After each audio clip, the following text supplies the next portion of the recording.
All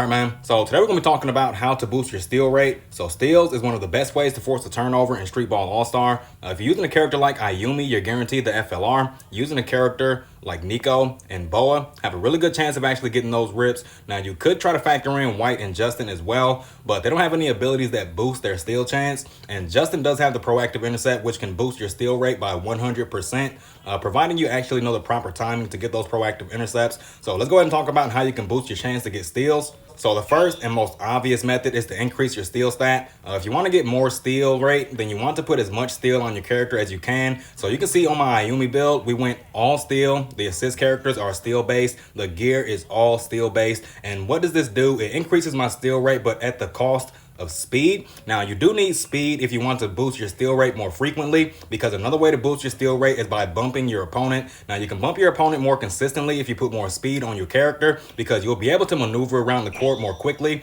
and cut them off in the directions they're trying to go in. Now, the third and another really good way to get steals on your opponent is during a pump fake. So you see your opponent, like you got a Camille that's shooting those shots. He's throwing those pump fakes up there and tricking you with the flash shot pump fakes. If you predicted he's going to do a pump fake and you're using a steal based character like Ayumi, then you can just start going for the rips when he starts getting the ball, because if he goes for a pump fake, it's going to increase your chances of getting that steal. And it's like I said before, you're guaranteed to get the FLR. Now, you're using a character like Nico or not Ayumi or Boa, then you're not going to have as many opportunities to get steals off of pump fakes, because point guards typically don't do pump fakes inside this game. They're passing the ball most of the time, if we're being honest, especially if you're like me. You're mostly passing the ball, trying to rack up on those assists. So another way is while they're dribble restricted. So you cut off their dribble and you don't knock them down, they'll be dribble restricted. After a pump fake, when the animation ends, they'll be dribble restricted. So you'll know a character is dribble restricted because they'll be holding the ball with both of their hands and they'll just be standing there. And all they can do is jab steps. So make sure y'all keep that in mind, man.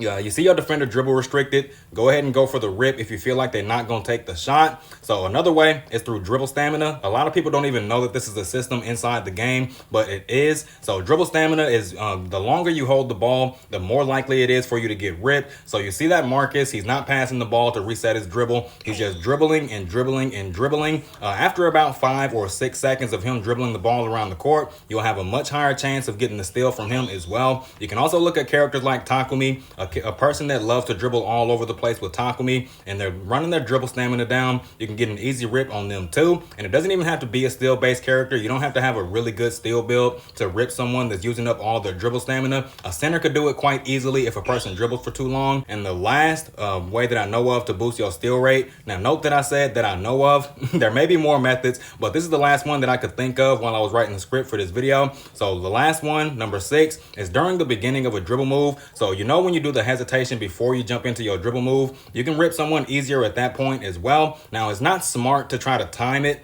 You want to try to predict when they're going for their dribble moves. And if you predict properly, you're going to have a really high chance of getting that rip. So one last rundown. The first and most common method is to just simply increase your steal stat, but just make sure that you're also putting some points into speed, because if you don't have speed, you can't get the bumps to increase your steal rate. And if they're doing a pump fake, go ahead and go for the rip, especially if you have a high steal stat. It's not going to guarantee a rip, but it's going to increase your chances by a whole bunch. So another method, dribble restricted. Of course, they're not dribbling the ball. You're going to have a much easier time swiping that away from them. And if they use up their dribble stamina, you're going to increase your steal rate as well. And the dribble stamina runs down the longer that they're holding the ball. They don't have to be using dribble moves. As long as they're holding it, their dribble stamina will decrease. And the last one, the beginning of a dribble move. Now, I just want to make sure that y'all note to not try to time this. You see them going for a dribble. Do not try to time your steal, especially against a character with a pull-up, because they will pull up when they get that wide open opportunity. So all right, man, I'm gonna wrap this video up.